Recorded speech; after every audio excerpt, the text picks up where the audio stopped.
الحمد لله والصلاة والسلام على رسول الله أما بعد. قال الله تعالى في القرآن المجيد والفرقان الحميد والذين يبيتون لربهم سجدا وقياما. قال رسول الله صلى الله عليه وسلم: يا أيها الناس أفشوا السلام وأطعموا الطعام وصلوا الأرحام وصلوا بالليل والناس نيام وتدخلوا الجنة سلام. ایک ٹاپک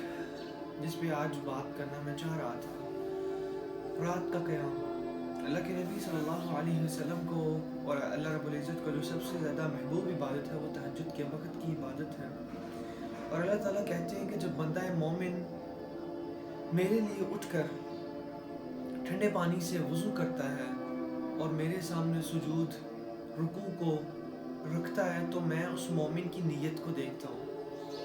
رحمان کے بندوں کی صفات میں سے ایک صفات یہ ہے کہ اپنے رب کی رضا کی خاطر وہ کئی راتیں گزارتے ہیں اللہ رب العزت کے لیے، اللہ کے دین کے لیے، اللہ کے دین کو پھیلانے کے لیے اور اس کی عبادت کرنے کے لیے. قرآن مجید کی ایک آیت جو میں نے آپ سب کے سامنے تلاوت کی، والذین یبیتون لربہم سجدا وقیاما، اور جو اپنے رب کے لیے سجدہ کرتے ہوئے اور قیام کرتے ہوئے رات گزارتے ہیں. پھر حضرت عبداللہ بن سلام رضی اللہ عنہ سے روایت ہے کہ رسول اللہ صلی اللہ علیہ وسلم نے فرمایا: یا ایھا الناس، اے لوگو،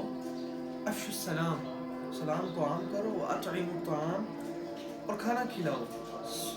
وصلوا الارحام، صلہ رحمی کرو،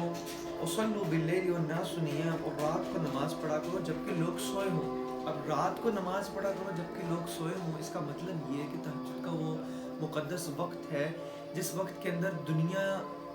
کہ جتنے بھی لوگ ہیں آرام کر رہے ہیں، اور اللہ رب العزت جب آسمان پہ آئے ہوں اور آپ کو آ کے کہہ رہے ہوں کہ کوئی ہے جو مجھ سے اولاد طلب کرنا چاہتا ہے، کوئی ہے جو مجھ سے اپنے گناہوں کی معافی مانگنا چاہے، میں اس کو معاف کروں، میں اس کو اولاد عطا کروں، میں اس کو نعمتیں عطا کروں،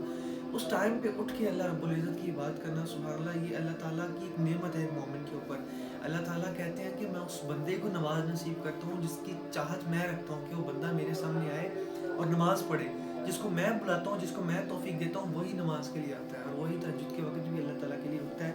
تو اللہ کے نبی صلی اللہ علیہ وسلم نے فرمایا: تدخلوا الجنۃ السلام، کہ اس سلامتی کے ساتھ تم کو جنت میں جو ہے وہ داخل کر دیا جائے گا اور جنت میں تم لوگ داخل ہو جاؤ گے. اسے نبی صلی اللہ علیہ وسلم کو سمجھنا، ان پہ عمل کرنا، یہ بندہ مومن کی ذمہ داری ہے. اور جب ایک انسان جو ہے وہ دنیا کی اس ہوس بھری ان نگاہوں سے، لوگوں کے تانوں سے، لوگوں کی باتوں سے، فضول گفتگو سے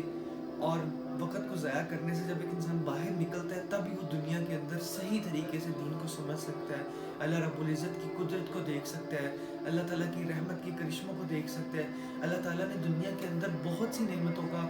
جو ہے وہ ذکر قرآن مجید کے اندر بھی کیا، اور بہت سی نعمتیں مومنوں کو ویسے عطا کی اللہ تعالیٰ نے. اللہ تعالیٰ سے دعا ہے کہ اللہ تعالیٰ ہم سب کو عمل کرنے کی توفیق دے اور ہمیں جو ہے وہ دنیا کی فحاشی اور دنیا کے گند سے محفوظ رکھے. جزاکم اللہ خیر و احسن الجزاء. السلام علیکم ورحمۃ اللہ وبرکاتہ.